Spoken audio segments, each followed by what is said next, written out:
1898년 2월 흥선대원군이 세상을 떠났다. 그런데 아들 고종은 아버지의 마지막 길을 배웅하지 않았다. 고종 황제는 흥선대원군의 문상을 가지 않았기 때문에 많은 비난을 받았다. 쏟아지는 비난에도 불구하고 고종은 왜 아버지의 죽음을 외면한 걸까? 대체 무엇 때문에 흥선대원군은 아들과 화해하지 못한 걸까?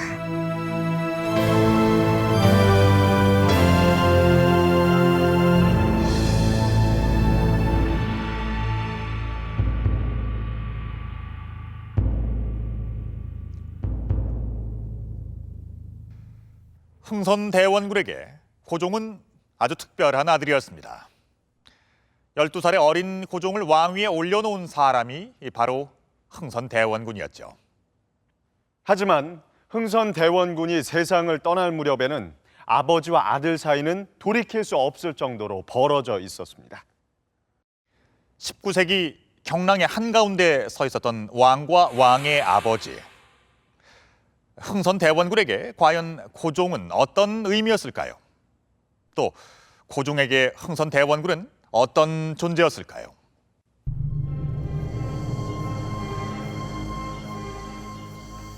흥선대원군이 경기도 양주의 직곡산장으로 거처를 옮긴 1874년은 그의 삶에서 큰 시련기였다. 그의 나이 55, 정계에서 밀려난 흥선대원군은 시위하듯 이곳으로 내려왔다. 난초를 그렸지만 예전 같지 않았다. 국립중앙박물관에서 당시 흥선대원군의 정치적 입지를 보여주는 병풍을 찾을 수 있었다. 6폭의 난초 그림으로 만든 병풍인데 대원군의 호가 선명하게 적혀져 있다. 양주 시절에 그린 흥선대원군의 작품이다. 눈길을 끄는 것은 화폭의 윗면, 뿌리를 드러낸 녹은 난이 허공에 그려져 있다. 1870년에 그린 부드러운 대원군의 난초 그림과는 너무나 대조적이다. 뿌리를 드러낸 거친 필치의 녹은 난이 양주 시절의 그림에는 어김없이 그려져 있다. 화면 윗부분에 항상 녹은 난이 위치해 있는데요. 녹은 난이라는 것은 땅을 표현하지 않고 뿌리가 드러난 채로 마치 공중에 떠 있는 듯이 묘사된 난 그림을 말합니다. 여기서 뿌리 내릴 땅을 잃었다는 의미는 혹시 그 직곡 시절의 흥선대원군 입장에서는 정치적 입지를 상실한 자신의 처지를 빗댄 것이 아닌가 하는 추측을 해볼 수 있겠습니다. 흥선대원군에게 위기가 닥친 것은 고종을 대신해 섭정을 한 지 10년째 되던 해다. 예상치 못한 상소 한 통이 대원군의 정치적 뿌리를 뒤흔드는 파란을 몰고 왔다. 삼가하려건대 전하께서는 친친의 반열에 있는 사람은 지위를 높이고 녹을 많이 주되 국정에는 간야하지 말도록 하소서. 면함 최익현이 고종에게 친정을 펼치라며 지난 10년 동안 누구도 거론하지 않았던 흥선대원군의 탄핵을 요구한 것이다. 사실 대원군은 아무런 정치적인 어떤 지위를 갖고 있는 존재가 아닙니다. 그렇기 때문에 10년 동안 그가 권력을 행사했지만 어느 날 왕이 이제부터는 내가 직접 권력을 행사하겠다고 했을 때 그것에 대해서 저항할 수 있는 아무런 법적 근거를 갖고 있지 못한 것이죠. 그래서 어떻게 보면 굉장히 허무하게 10년이라는 세월을 권력을 장악하고 있었음에도 불구하고 물러날 수밖에 없었던 그런 이유가 되는 것입니다. 대원군이 이용하던 궁궐 전용문이 폐쇄됐다. 대원군 탄핵 상소가 올라온 직후 고종이 직접 국정을 운영하겠다는 친정 선포를 하면서 이루어진 조처였다. 영남 유생들의 반발도 만만치 않았다.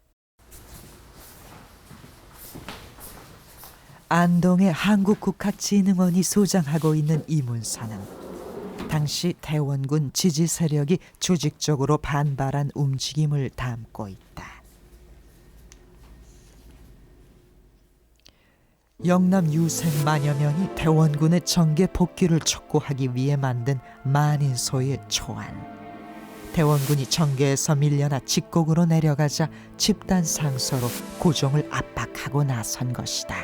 전하께서 며칠 안으로 행차를 하셔서 빨리 환차하시기를 청함으로써 위로는 독실히 복양하는 뜻을 돈독히 하고 아래로는 간절히 바라는 여론의 기대에 부응하십시오.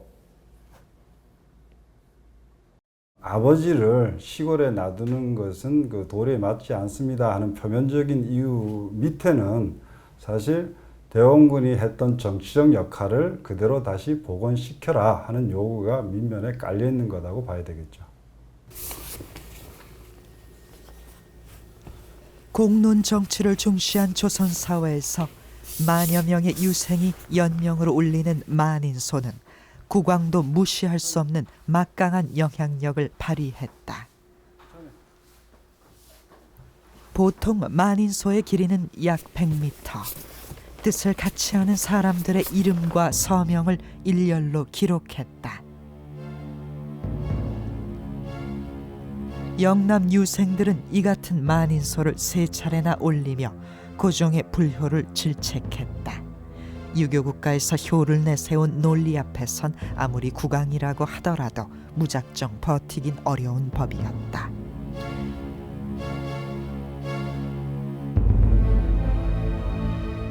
그러나 고종은 굴복하지 않았다. 윗사람을 범한 자가 실로 크다. 복합 상소로 올린 자들을 차명에 처하라. 주동자를 차명에 처하라는 지시까지 내리며 강경하게 나왔다.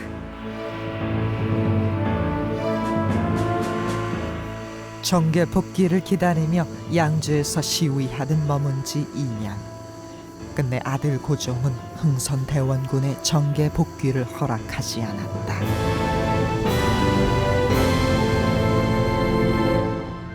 고종은 유생들의 봉환 요구에도 불구하고 한 발자국도 물러서질 않았습니다. 하지만 두 사람의 관계가 처음부터 이렇게 대립적인 것은 아니었습니다.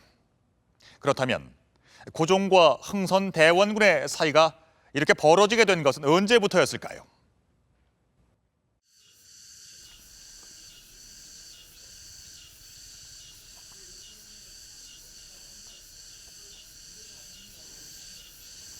운현궁은 흥선 대원군의 정치 역정을 대변하는 공간입니다. 이곳에서 고종을 낳았고 12살 어린 아들을 왕위에 올리기 위해 노력했습니다.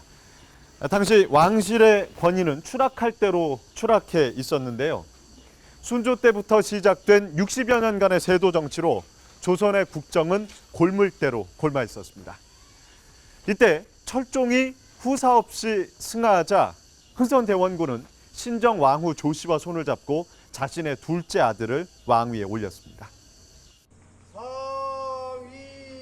상위고 상위고. 오랜 병석에 누워있던 철종이 승하한 것은 1863년 12월. 흥선 대원군의 둘째 아들 고종이 용상을 이어받았다. 신정 왕후가 수렴 청정에 나섰지만 그 뒤에는 대원군이 있었다. 대원군과 조정 대신들이 만난 상견례 자리에서 대원군이 던진 일성은 대신들을 충격에 빠뜨렸다. 나는 전리를 끌어들여 지척으로 삼고자 하며 태산을 깎아 평지를 만들고자 하며 남대문을 높여 3층으로 만들고자 하고. 태산처럼 비대해진 노론 세도 정치를 청산하고 약해진 왕권을 강화하겠다는 선언이었다. 대원군은 가장 먼저 조정의 최대 권력 기구로 변질된 비변사를 폐지했다. 나중에는 국왕도 그 결과를 거스르기가 점점 어려워지는 그런 상황이 되는 최고 권력 기관이 됐고, 그래서 그것이 특히 외척 세도 가문들의 정치의 기반이 되었던 것이죠. 따라서 정치를 전면적으로 개편한다고 했을 경우에 바로 그 최고의 핵심 권력 기관인 비변사를 개편하지 않고서는 흥선대원군은 자신이 생각하는 정치 질서를 꾸려나가기 어렵다고 판단했던 것 같습니다. 동시에 북인과 남인 계열에 속한 인재들의 명단을 적은 북보와 남보를 만들었다. 세도 정치 기간 동안 정치에서 소외됐던 인재를 골고루 등용하기 시작한 것이다. 황현의 매천 야록에는 흥선대원군이 실시한 또 다른 개혁 정책이 상세하게 실려 있다. 정조 임금도 손을 못 댄 서원의 횡포. 교육기관이던 서원은 백성들을 수탈하는 기구로 변질돼 있었다. 흥선대원군은 서원 철폐를 지시했다. 유생들의 저항은 격렬했다. 서원 철폐를 중단하지 않으면 죽음도 불사하겠다며 맞섰다. 대원군에게 분서갱유를 단행한 진시 황제라는 비난이 쏟아졌다. 하지만 물러서지 않았다. 내 진실로 백성들에게 해가 되는 일이 있다면 비록 공자가 다시 살아난다 하더라도 용서하지 않겠다.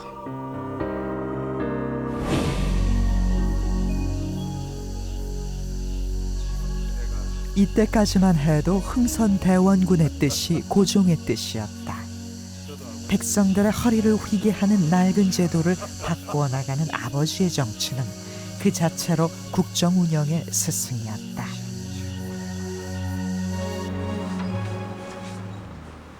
그렇다면 두 사람이 어긋나기 시작한 것은 언제일까? 강상규 교수는 당시 기록들을 샅샅이 분석했다. 1871년에 신미양요가 나고 난 직후까지도 고종의 그런 생각은 변함이 없다라고 하는 것을 홍순목과의 대화를 통해서 확인할 수가 있습니다. 서양 오랑캐가 우리를 침범한 것은 매우 통분할 일이다. 만일 화친하려는 자가 있다면 나라를 팔았다는 법조문을 적용하여 처단할 것이다. 미국의 로저스 함대가 무력 공격을 개시하며 강화도에 상륙한 것은 1871년 4월. 흥선대원군은 결사항전을 촉구했다. 조선군은 53명의 전사자를 내며 격전을 벌였고 고종도 대원군의 쇄국 정책을 지지했다. 전국 곳곳에 척화비를 세운 대원군은 서양 오랑캐와의 화치는 나라를 팔아먹는 매국 행위라고 규정했다. 대원군에 대한 백성들의 지지는 폭발적이었다. 유생들은 대원군에게 나라의 큰어른을 뜻하는 대로라는 극존칭을 부여하자고 청원했고 고종은 승인했다. 사실은 그러한 상황을 지켜보던 고종도 그러한 정서를 그대로 받아들였다라고 할 수 있습니다. 근데 이러한 고종의 사고의 변화가 나타나기 시작한 것은 미국과의 전쟁이 나고 난 다음에 서서히 외부 정보들을 구체적으로 접하게 되면서 조금씩 다른 생각을 하게 되었던 것이죠. 그런데 신미양요가 일어난 지 1년. 청나라에 다녀온 연행사의 보고를 받을 때 고종은 이전과는 다른 모습이었다. 떠날 때 이미 언급한 대로 상세히 사정을 살피고 왔는가? 그러하옵니다. 장차 외와 중국이 교역을 행하게 된다고 하옵니다. 그렇다면 장차 중국은 외인들을 어떻게 대접하게 되는가? 의례적인 질문을 하던 때와는 완전히 달랐다. 고종은 국제 정세의 변화에 깊은 관심을 기울였다. 외는 중국의 신하로서 복종하지 않는데 중국은 외와의 교역을 반대하지 않는가? 장차 외와 중국이 교역을 한다는데 그게 정말로 사실인가? 대국의 민심은 이전에 비하여 어떠한가? 공친왕이 서양 오랑캐를 끌어들여 나라를 해치게 한다는데 신하와 백성들의 민심은 어떠한가? 고종은 그해 말 박규수를 청나라에 파견했다. 박규수는 고종이 가장 신임하는 신하였다. 고종은 박규수를 통해 중국이 더 이상 세계 질서의 중심이 아니며 조선도 고립에서 벗어나야 한다는 생각을 키워갔다. 중국이 이제 마음대로 세상을 좌지우지할 수 없다라고 하는 한계를 느끼게 된 것이죠. 그러니까 중국에 기대고 편승하는 방식으로만 문제를 해결하려고 했을 때 조선은 고립될 수밖에 없다라고 하는 위기감을 느끼게 된다는 것이죠. 박규수의 귀국 보고 때 고종이 특별한 관심을 보인 것은 또 있다. 황제께서 총명하고 학문을 좋아하여 친정을 하면서 백성들의 바람에 부응을 하신다는데 과연 그러하신가? 청나라의 어린 황제가 섭정에서 벗어나 친정을 시작한다는 사실에 주목했다. 어느덧 고종의 나이 21살. 더 이상 섭정할 명분이 없어진 나이였지만 대원군은 여전히 국정 운영권을 놓지 않았다. 그러다 급기야 탄핵 대상이 되고 말았다.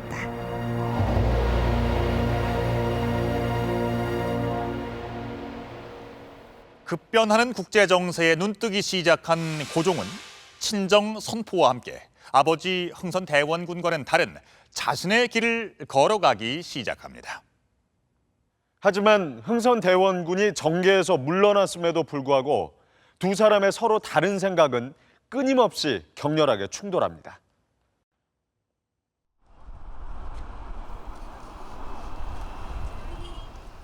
강화도 초지지는 흥선대원군과 고종의 서로 다른 정책이 정면으로 충돌한 현장이다. 초지진 소나무와 성벽에는 포탄 자국이 상흔처럼 남아있다. 당시 군함들이 대포로 공격한 흔적이다.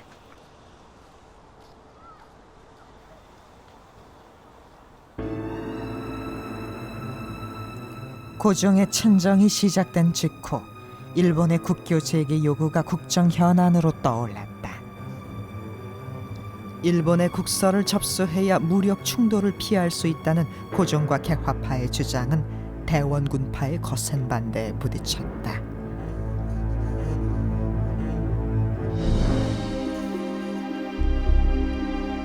19세기 조선의 대외관계 주요 기사를 수록해 놓은 용호한너. 여기에 일본의 국서 접수 요구에 대한 흥선 대원군의 입장도 상세하게 실려 있다. 대원군은 무력을 앞세운 일본의 요구를 받아주면 안 된다는 입장이다.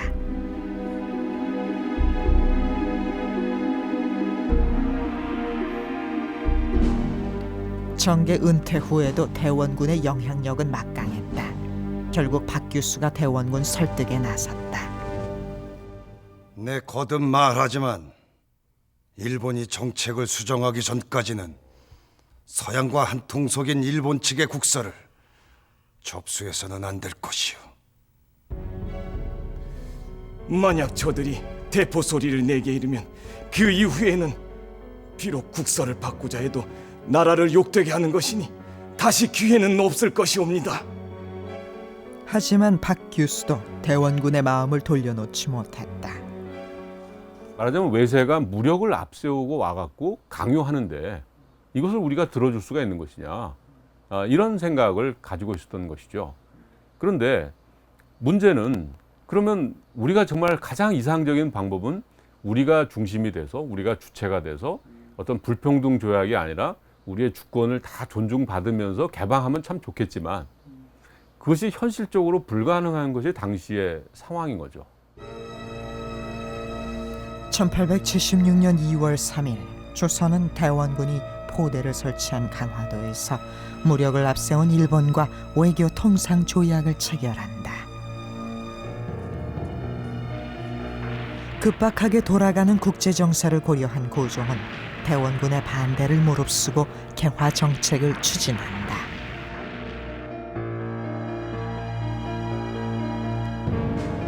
점점 대원군과는 멀어져 갔지만 세계와 교류하며 근대화된 문물을 이용해 부국강병을 이루어야 한다고 판단했다.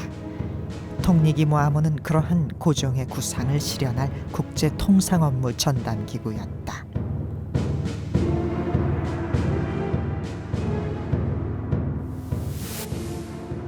실질을 중시하고 여기에 온 힘을 기울이는 것이 나라를 다스리는 데 가장 시급한 일이다.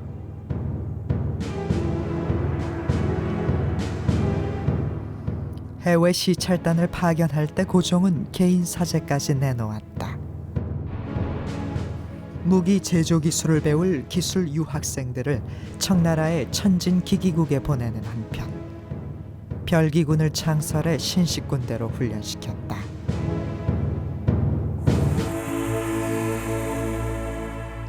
고종의 개화 정책에 대한 반발도 컸다. 유림들의 위정 척사 운동이 이어졌다.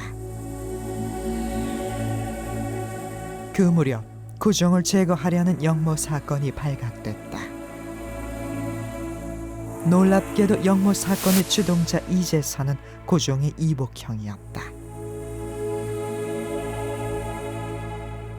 이른바 이재선 영모 사건이다. 대원군 지지 세력들이 유림과 손을 잡고 고종을 폐위시키고 이재선을 왕으로 추대하려다 거사 직전에 체포된 것이다.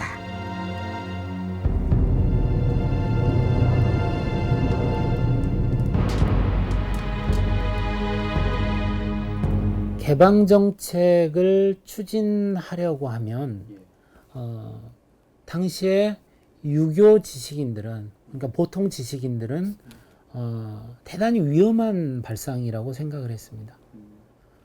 따라서 이런 개방 정책에 반대하는 사람들은 자연스럽게 대원군이라고 하는 존재의 주변으로 모일 수밖에 없었던 것이죠.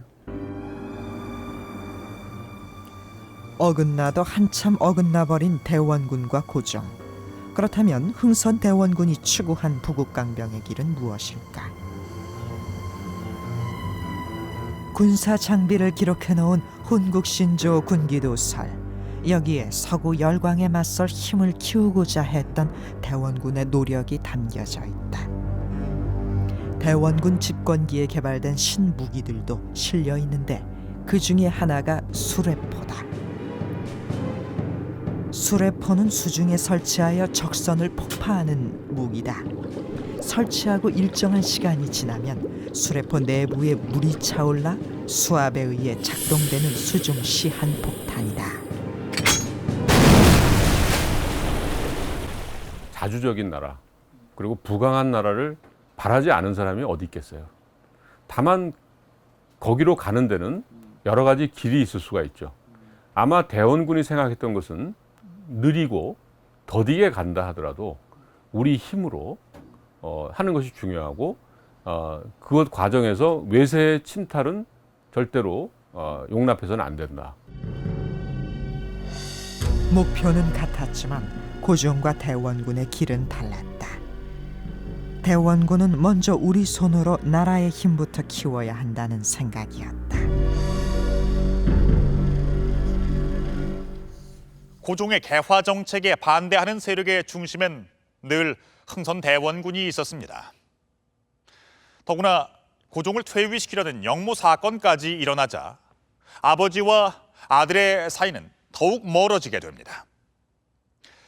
그런데 정계에서 은퇴한 지 9년째 되던 해, 흥선 대원군이 정계에 복귀하는 비상사태가 벌어지게 됩니다.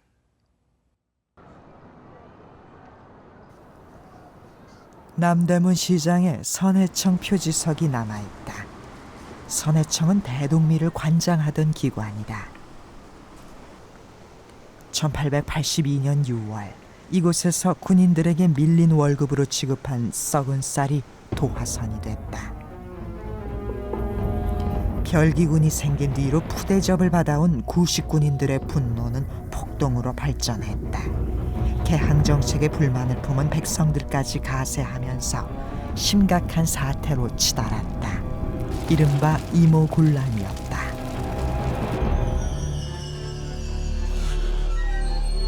이모군란은 흥선대원군을 정계로 복귀시켰다. 사태를 수습할 수 없게 된 고종이 급기야 대원군을 부른 것이다.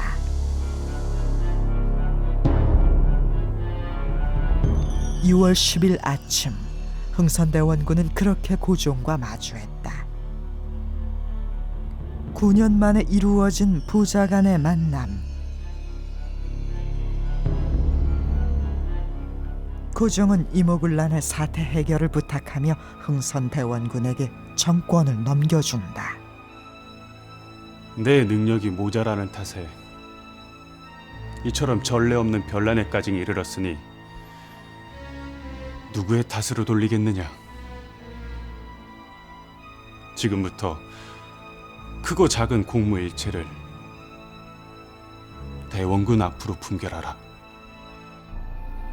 대안으로서 그 당시 사람들이 생각할 수 있었던 적극적인 대안자는 사실은 흥선대원군밖에 없었기 때문에 그래서 아마 군인들은 흥선대원에게 몰려갔었고 폭동이 일어난 직후에 따라서 그 폭동을 수습할 수 있는 유일한 대안자로서는 흥선대원군밖에 없었겠죠. 대원군의 조치는 파격적이었다. 물가 상승의 원인이 된 화폐 발행을 중단시키는 등 먼저 불안한 민생 경제부터 바로잡아 나갔다. 하지만 대원군은 거기서 멈추지 않았다. 오군영과 상군부를 부활시킬 것이며 통리기무 암문을 해제할 것이오. 고종의 핵심 개화 정책 기구인 통리기무 암문을 폐지하고 모든 것을 옛제도로 되돌려 놓았다. 고종은 힘겹게 추진해온 개화 정책을 부정하는 대원군을 지켜볼 수밖에 없는 처지였다. 그런데 흥선대원군의 집권은 그리 오래가지 않았다. 전국 수습에 나선 지 33일째 되던 날, 대원군은 청나라 군대에 납치된다. 대원군은 누구에게도 알리지 못한 채 중국의 천진으로 끌려갔다. 대원군이 그대로 권력을 잡았다가는 말하자면 그동안의 개항 이후에 청나라와의 긴밀한 협조 관계 속에서 문호 개방을 하고 있었던 당시의 조선 정부의 그 동도서기적인 그런 정책이 다시 물거품이 되고 옛날로 돌아갈 것을 대단히 우려한 것이죠. 천진으로 납치된 대원군의 처지를 확인할 수 있는 문서 자료가 남아있다. 3.5m 길이의 중국제 두루마리에 쓰여진 흥선대원군 최진 비망록. 이 글은 대원군이 천진에 억류되어 있을 때 일기 형식으로 쓴 대원군의 친필 원고다. 청나라에 끌려갈 때 그 심경이 나타난 부분이 있다고 들었는데요. 예. 그게 제일 첫 머리에 있을 겁니다. 아, 그런가요? 배멀미를 해가지고 원기가 진탈하고 원기가 다 빠지고 설군 기축해서 해가 말려 들어가고 기운이 수축해서 자와 무여라 앉지도 서지도 못했다. 그런 얘기를 했습니다. 대원군의 천진 억류 생활은 눈물로 시작됐다.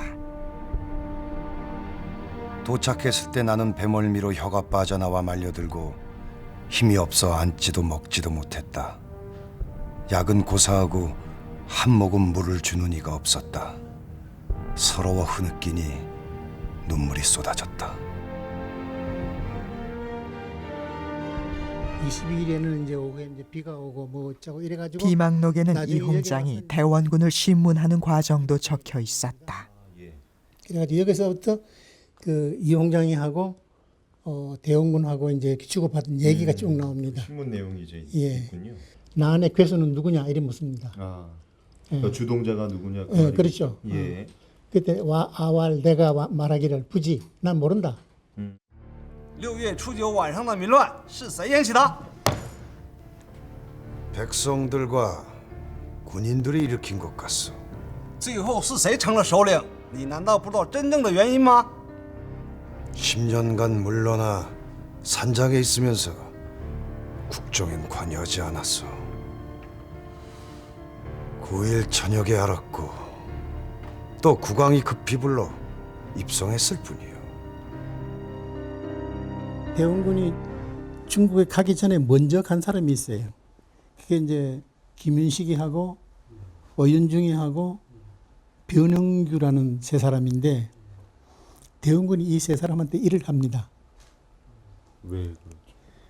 이 사람들이 먼저 이홍장이 찾아가가지고 대원군이 원인이기 때문에 대원군을 여기다가 영구히 납치해 두십시오. 청나라의 대원군 납치는 고종이 영선사로 파견했던 김윤식과 어윤중의 정보 제공으로 이루어진 것이었다. 그 길로 대원군은 천진에 억류됐다. 그렇다면 대원군 억류 사실을 통보받은 고종은 어떤 조치를 취했을까? 청나라의 외교문서에는 고종이 대원군의 송환을 요구하는 사절단을 여러 번 보낸 것으로 나온다. 그런데 사절단이 나눈 대화 문서엔 이상한 대목이 있다. 国王提出想要大元军回国的邀请，国人是真情流露吗？ 국왕께서 대원군에 귀국을 요청한 것은 실로 사사로운 정 때문에 나온 것입니다. 대원군의 귀국이라고 하는 것은 어쩌면 잠재적으로 또다시 고종을 몰아낼 수도 있는 그런 위협감을 아마 느꼈을 것입니다. 따라서 실질적으로는 그 대원군의 봉환에 대해서는 달갑지 않게 여기었을 것이 고종의 아마 심정이었을 겁니다.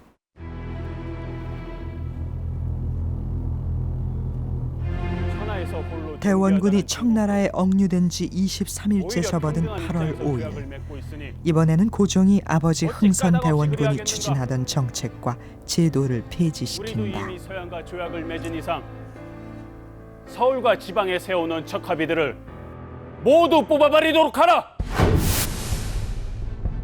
고종은 대원군의 쇄국 정책을 상징하는 전국의 척화비를 모두 제거했다.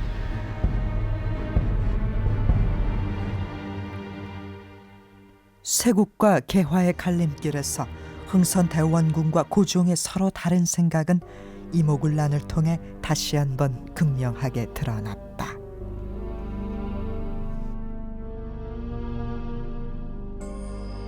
사람의 그림자도 없다. 오직 마음 붙일 사람이라곤 문 지키는 사병밖에 없는데 불러도 대답이 없고 말을 해도 알아들을 수가 없다. 청나라에 납치된 흥선 대원군은 조선으로 돌아가고 싶어도 돌아갈 수 없는 처지였다. 청나라에 의해 손발이 묶인 흥선 대원군은 이제 더 이상 서슬 버릇한 예전의 대원군이 아니었습니다. 단지 말이 통하는 내 나라, 내 주국으로 돌아가고 싶어하는 마음 간절한 평범한 인간이었습니다. 그런데 이모군란은 대원군이 청나라에 납치되는 것으로 끝나지 않았습니다. 일본과 청나라 등이 한반도에 영향력을 행사하면서 직접적으로 개입하게 되자 아버지와 아들의 갈등 관계도 외세에 의해 왜곡되기 시작합니다. 고종실록에는 이모군란 직후에 마련한 대원군을 받드는 특별 규정이 실려있다. 이른바 대원군 존봉의절 규정이다. 대원군이 타고 다닐 가마의 종류부터 흉배의 무늬에 이르기까지 얼핏 보면 너무나 사소해 보이는 규정이다.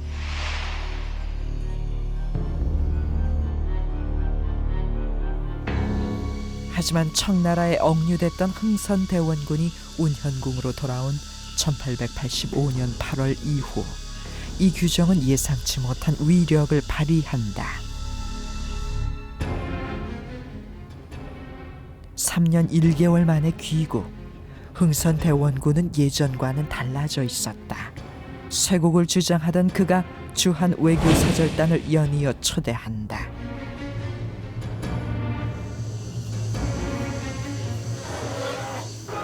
그런데 그로부터 불과 며칠 뒤 운현궁 대문을 밖에서 걸어 잠그는 차단봉이 설치된다. 대원군 존봉의절 규정에 새로운 조항이 추가된 것이다. 대문 밖에는 관원을 배치시켜 고종의 허락 없이는 외부인이 대원군을 만날 수 없도록 통제했다.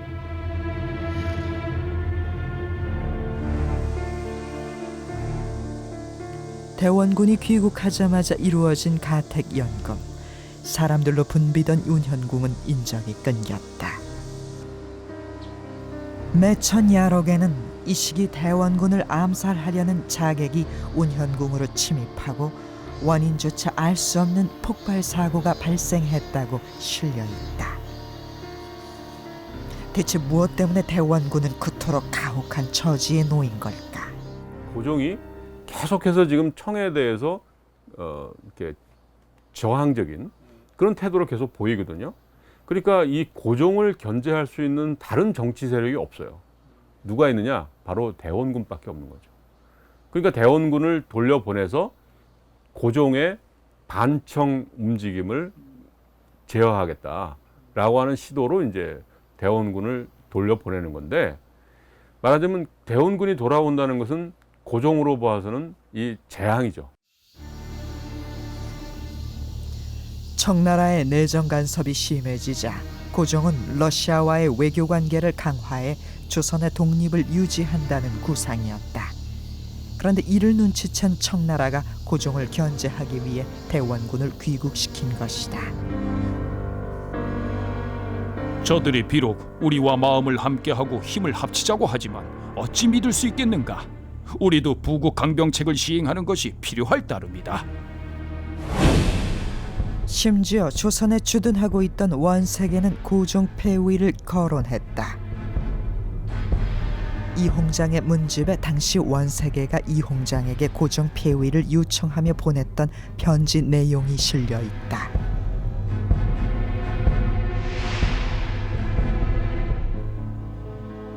고종을 폐위시키고 이씨 중에 현명한 사람을 왕으로 옹립했으면 합니다.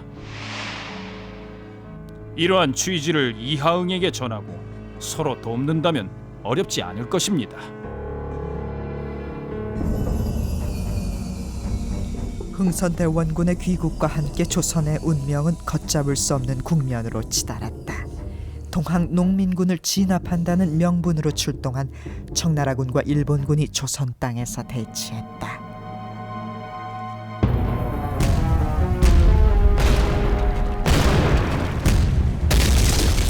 (1894년 7월 23일) 새벽 일본군이 경복궁을 점령하는 사건이 일어났다. 일본은 조선군을 무장 해제시킨 뒤 친일 개화파 정권을 수립하고 흥선대원군을 끌어들였다.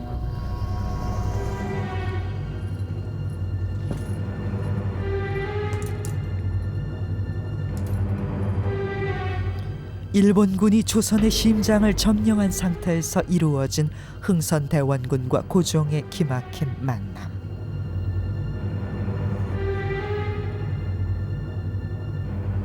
이제부터 일체의 모든 정사를 대원군에게 가서 품결토록 하라. 대체 무슨 생각으로 흥선대원군은 일본과 손을 잡고 친일 개화파 내각에 참여한 걸까? 그가 생각한 것은 어디까지나 왕권이 주도하는 나라죠. 개화파 관료들이 주도하는 나라가 아닙니다. 그리고 일본이 주도하는 나라도 아니에요. 그가 생각한 것은 다시 입궐해서 권력을 장악하면 좀 더 바람직한 방향으로 끌고 나갈 수 있겠다.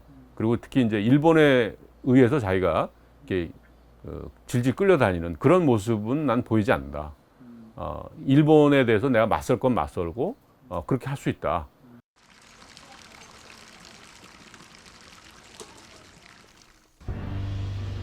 당시 주한 일본 공사관 문서에서 그 단서를 찾았다.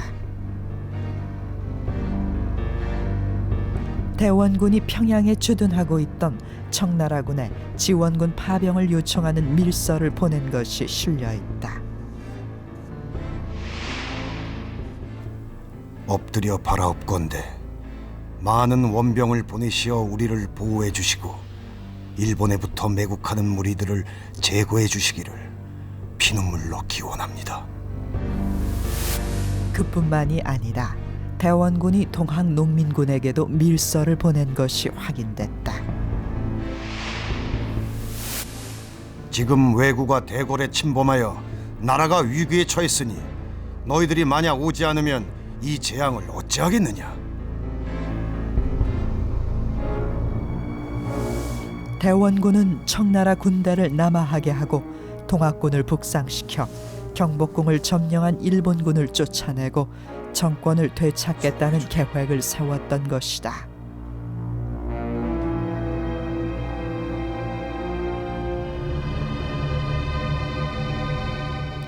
대원군의 구상을 실행하기 위해 실제로 중앙의 대원군파는 친일 내각 인사들에 대한 암살에 나서기도 했다. 흥선 대원군의 거사 계획은 일본군 축출에서 끝나지 않았다. 당시 영모 사건 판결문에 이준용의 이름이 등장한다. 놀랍게도 왕위 찬탈 음모로 기소된 이준용은 흥선 대원군의 손자다. 그렇다면 대원군은 고종을 끌어내리고 손자 이준용을 왕으로 세우려 한 것일까? 그는 고종이야말로 그동안에 그 나라를 망친 주범이라고 보죠. 거기에 이제 뭐 민씨 세력들, 그래서 민씨 세력들은 이제 정치에서 다 몰아내고 뭐 유배 보내고 그런 모습들을 볼 수가 있어요.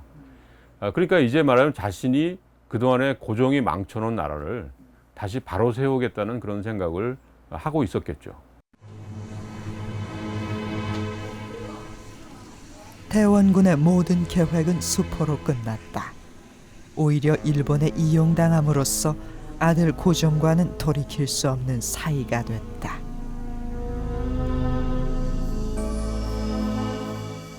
흥선 대원군은 명성왕후 시해 사건의 누명까지 쓴 채 운영궁에 유폐됐다.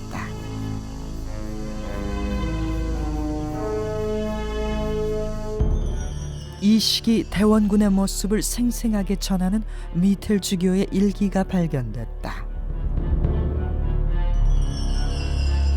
최근 대원군이 그의 아들인 국왕과 화해를 하기 위해 나에게 중지를 해달라고 요청해 왔으나 나는 이 제안을 거절했다. 또 미텔주교의 일기에는 대원군이 고종을 얼마나 애타게 만나려 했는지 적혀 있었다. 대원군이 또 미추광이 같은 짓을 했다. 집 주위에 근무하던 포조를 때려 포승에 묶여 끌려갔다. 거기서 대원군은 대궐로 가서 왕을 만나는 데 성공했다.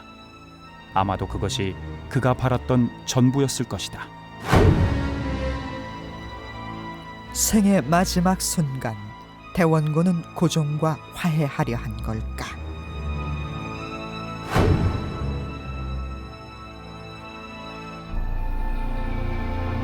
(1898년 2월 22일) 흥선 대원군은 79의 나이로 눈을 감았다.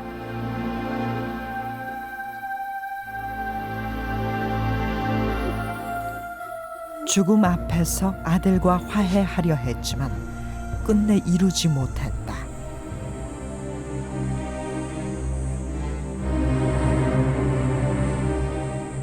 흥선 대원군은 부국강병의 꿈도 아들 고종도 잃고 한줌 흙으로 돌아갔다.